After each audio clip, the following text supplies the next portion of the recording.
Hello everyone, good afternoon. তো তোমরা সবাই কেমন আছো? আশা করছি যে যেখানে আছো ভালো আছো, সুস্থ আছো। তা আমিও ভালো আছি, আমার সোনা মাও খুব ভালো আছে এখন।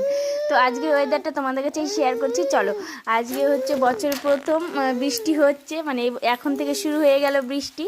তো বাইরে তো আর জামা কাপড়গুলো মেলা হয়নি, ঘরের মধ্যে সুতোটা নিয়ে মেলে দিয়েছিলাম ডাইনিংয়ে, আর ফ্যান চালিয়ে দিয়ে শুকিয়ে গেছে। আর এদিকে দেখো বাইরেটা তোমাদের দেখাচ্ছি ওয়েদারটা কেমন, একদম ঝিরঝিরি বৃষ্টি পড়ছে। তাই যে ভেবেছিলাম যে সোনামাকে ডক্টর কাছে নিয়ে যাব, কিন্তু নিয়ে যাওয়া হলো না এই বৃষ্টির জন্য। ওর আবার 9 মাসের টিকা রয়েছে, ওর জন্য আগে ডক্টরের কাছে দেখাবো যে শরীর ঠিক আছে কি না, নিতে পারবে কি না। ওই কারণে আর যে যাওয়া হলো না। দেখি অন্য আরেকদিন গিয়ে তারপরে দেখিয়ে আসবো। সোনামা ঘুমোচ্ছে আর আমি এখন ভয়েস দিচ্ছি, তো এখন সোনামা করছে, মানে ও কিছু হয়তো বলতে চাইছে। যাই হোক, এখন মা মামা বা বাবা এইরকম শিখেছে, তো সবাই আশীর্বাদ করো ওকে।